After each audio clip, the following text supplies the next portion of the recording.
बिस्मिल्लाहिर्रहमानिर्रहीम। अस्सलाम वालेकुम दोस्तों, उम्मीद करता हूँ खैरियत से होंगे। हुकूमत पाकिस्तान ने किसानों के लिए एक नई स्कीम का ऐलान किया है। उस स्कीम के तहत किसानों को तकरीबन 30 लाख रुपए का कर्ज़ मिलेगा और कौन-कौन से इलाकों को ये कर्ज़ मिलेगा और कौन-कौन सा रीजन इसमें शामिल होगा। तो अब बेसिकली एक तो पिछली वीडियो के अंदर मैंने आपको जो बताया था कि जो पंजाब के किसान हैं उनके लिए रिलीफ़ का ऐलान हुआ था। तो इस वक़्त फेडरल गवर्नमेंट ने पूरे पाकिस्तान के जो किसान हैं उनके लिए ये ऐलान किया है और ये स्कीम का आगाज़ किया गया है। अब इस स्कीम के अंदर जो तकरीबन 30 लाख रुपए तक कर्ज़ मिलेगा और उसकी वापसी का क्या तरीक़ाकार होगा, ठीक है? और इसके अलावा कौन-कौन से किसानों को टारगेट किया गया है, उनके लिए रिलीफ़ का ऐलान किया गया है, ताकि किसान जो है ना वो अपने इस कर्ज़ के ज़रिए से अपने खेती-बाड़ी को, अपनी काश्तकारी को उसके अंदर मज़ीद इज़ाफ़ा कर सकें और मुल्क के अंदर तरक्की का बाइस बन सकें। तो इस स्कीम के अंदर कौन-कौन अहल होगा, तो इस वीडियो के अंदर कंप्लीट आपके साथ मालूमात शेयर करूँगा। तो आपने वीडियो को आखिर तक वॉच करना है और वीडियो स्टार्ट करते हैं उससे पहले अगर आपने अभी तक वीडियो को लाइक नहीं किया तो वीडियो को लाइक आपने लाज़मी करना है और अगर आपने अभी तक चैनल को सब्सक्राइब नहीं किया तो सब्सक्राइब कर लें ताकि इस तरह की अपडेट्स वगैरह जॉब्स की, स्कीम्स की अपडेट आपको मिलती रहे। तो वीडियो स्टार्ट करते हैं। तो यहाँ पर मैंने स्टेट बैंक की वेबसाइट को ओपन किया और यहाँ पर आप उनका ये लेटर देख सकते हैं, ये सारा टोटली इंग्लिश के अंदर है। तो मैं यहाँ पर आपको डिटेल के साथ स्टेप बाय स्टेप आपको बताऊँगा कि किस तरह जो-सा ना आप अप्लाई कर सकते हैं और कौन-कौन से बंदे इस स्कीम के अंदर अहल होंगे और कौन-कौन से सूबे इसके अंदर अहल होंगे, क्या तरीक़ाकार होगा कर्ज़ का, सारा ए टू ज़ेड मैं आपको बताऊँगा। तो जिस तरह पंजाब के किसानों के लिए वज़ीर आला पंजाब मरीम नवाज़ साहबा ने ऐलान किया था कर्ज़ प्रोग्राम का और रिलीफ़ देने का, इसी तरह फेडरल गवर्नमेंट ने मुल्क के तमाम किसानों के लिए एक स्कीम का ऐलान किया और इसके अंदर जो ख़ास तौर पर जो छोटे किसान हैं और पसमानदा इलाकों के लिए रिस्क कवरेज स्कीम का ऐलान किया है। अब रिस्क कवरेज स्कीम क्या है, ये मैं आपको डिटेल के साथ बता देता हूँ। तो छोटे और गरीब किसानों के साथ-साथ उन इलाकों के किसानों को भी माली मदद देने के लिए जहाँ पहले कर्ज़ की सूरत कम या बिल्कुल भी नहीं थी, हुकूमत पाकिस्तान ने एक रिस्क कवरेज स्कीम तारीफ़ कराई है। ये स्कीम बैंकों और माइक्रो फाइनेंस बैंकों के ज़रिए से किसानों को कर्ज़ देने के लिए ये स्कीम का आगाज़ हुआ है। इस स्कीम की खुसूसियात क्या हैं, वो भी मैं आपको यहाँ पर बता देता हूँ। ये स्कीम का जो दायरा-कार है, ये स्कीम फसलों के लिए कर्ज़ है, डेयरी और लाइव स्टॉक यानी दूध और जानवरों के लिए यानी जो भैंसें वगैरह जो पालते हैं, जो डेयरी फार्म जिनके हैं, उनके लिए कर्ज़ है और इसी तरह जो माहीगीर है यानी जो मछली के फार्म जो चलाते हैं, उनके लिए ये कर्ज़ होगा और ये सहूलत तकरीबन 1 जुलाई 2025 से ये स्टार्ट हो चुकी है और तकरीबन 30 जुलाई 2028 तक ये सहूलत ये स्कीम दस्तयाब होगी।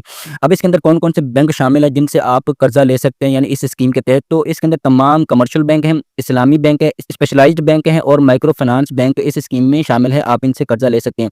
अब मैं आपको बता दूँ कि कौन-कौन से लोग इस स्कीम के लिए अहल होंगे, तो पंजाब और सिंध के जो सिर्फ़ छोटे जो किसान हैं या छोटी ज़मीन रखने वाले हैं वो अहल होंगे, बड़ी ज़मीन रखने वाले अहल नहीं होंगे। इसके अलावा जो केपीके के लोग हैं, बलूचिस्तान है, आज़ाद कश्मीर है और गिलगित-बल्तिस्तान के जो तमाम किसान हैं, छोटे और बड़े, वो तमाम के तमाम अहल होंगे इस स्कीम के लिए। कर्ज़ की हद कितनी होगी? कर्ज़ ज़्यादा से ज़्यादा तकरीबन 30 लाख रुपए का कर्ज़ मिलेगा, ठीक है? और कर्ज़ की मुद्दत क्या होगी? जब आप कर्ज़ ले लेंगे तो उसकी वापसी की भी मुद्दत होती है कि आप इस मंथ के अंदर जो है ना आप कर्ज़ देंगे, तो तकरीबन ज़्यादा से ज़्यादा 12 महीने यानी 1 साल के अंदर आप कर्ज़ वापस करेंगे और ये जो है ना सिर्फ़ गन्ने के अलावा के लिए है और जो गन्ने की फसल जो उगाएँगे तो उनके लिए मुद्दत तकरीबन 18 महीने की होगी।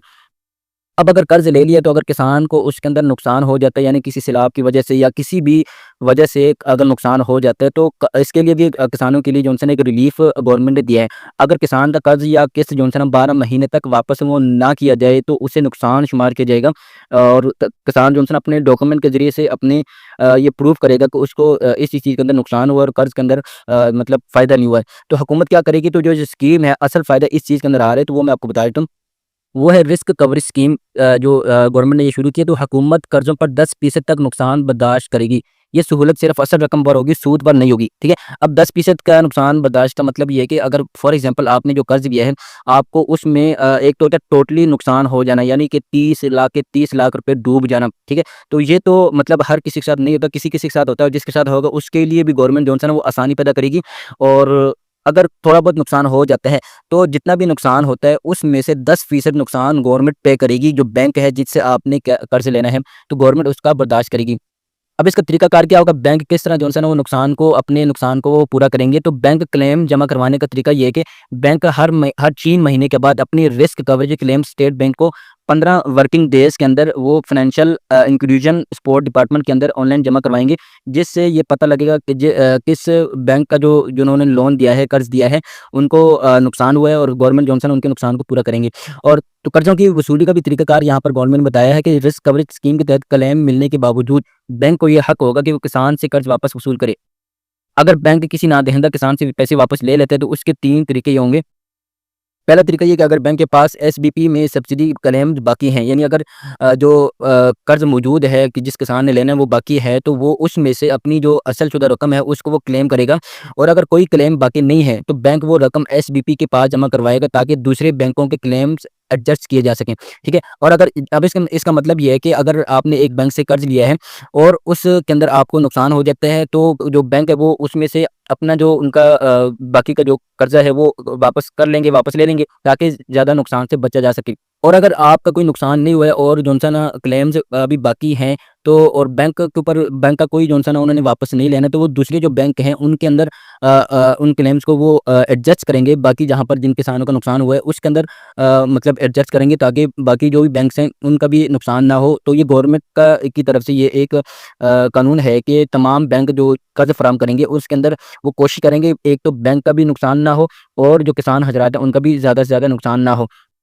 तो बैंक वो रकम एसपीबी के पास जमा करवाएगा ताकि दूसरे बैंकों के क्लेम एडजस्ट किए जा सकें। अगर तमाम बैंकों के क्लेम सिफ़र हों तो ये रकम हुकूमत के अकाउंट एफजीएमआईएससी में जमा कर दी जाएगी, ठीक है? यानी अगर बैंकों ने कोई भी किस्त जो है ना वो नहीं लेनी है, मतलब सिफ़र है कि किसानों ने जमा करवा दी हुई है या मतलब अभी तक किसानों ने पैसे निकलवाए ही नहीं है, तो जो भी रकम होगी वो गवर्नमेंट के जो अकाउंट होंगे उसके अंदर ये जमा करवाएँगे बैंक हज़रात।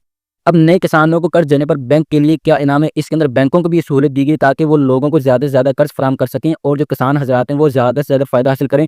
अब बैंकों को अगर कुछ फ़ायदा होगा तो तब भी वो आगे ज़्यादा से ज़्यादा ये मतलब वो तलाश करेंगे कि जिसको ये कर्ज़ चाहिए तो वो उनको कर्ज़ प्रोवाइड करेंगे। बैंक को हर नए किसान के लिए तकरीबन ₹10,000 फ़ी कस मिलेंगे।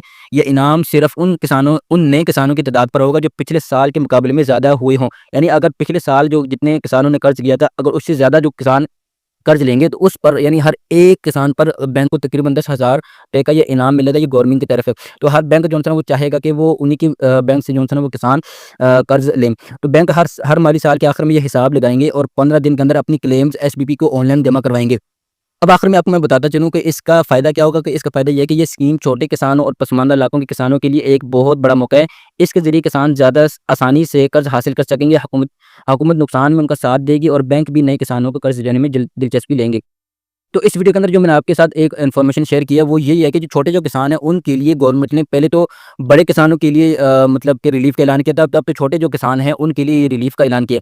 अब ज़रूरी ये नहीं है कि आप गवर्नमेंट से या बैंक से पूरा का पूरा 30 लाख कर्ज लें, आपको जितना चाहिए होगा उतना आप कर्ज वहाँ से ले सकते हैं। यानी यहाँ पर जो लिमिट रखी है वो 30 लाख है, उसके अंदर अंदर आप 1 लाख, 2 लाख, 3 लाख जितना भी आप कर्ज लेंगे वो आपको कर्ज मिलेगा। और अगर उसके अंदर नुकसान हो जाता है तो इसके अंदर भी आपके लिए रिलीफ है। जैसे कि मैंने आपको शुरू में बताया कि तकरीबन 10% जो कर्जा है वो जो सा नुकसान वो गवर्नमेंट बर्दाश्त करेगी। उसके अलावा जो आपका नुकसान होगा वो आपको खुद पे करना पड़ेगा, वो भी आपको किस्तों के अंदर देना पड़ेगा। यानी ये नहीं कि आपका नुकसान हुआ तो फ़ौरन बैंक के जो एम्प्लॉयी हैं वो आपके पास आ जाएँ और आपसे जो है ना वो कर्ज़ वापस लेना शुरू करें।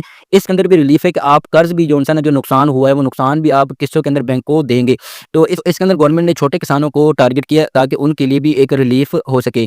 तो ये वीडियो आपको कैसी लगी? आपको ये इन्फॉर्मेशन कैसी लगी? तो आपने कमेंट सेक्शन में लाज़मी बताना है। वीडियो को लाइक आपने लाज़मी करना है और अगर आपने अभी तक हमारे चैनल को सब्सक्राइब नहीं किया तो सब्सक्राइब कर लें और साथ घंटी के बटन को दबाकर ऑल नोटिफ़िकेशन कर दें। मिलते हैं नेक्स्ट वीडियो में। अल्लाह हाफ़िज़।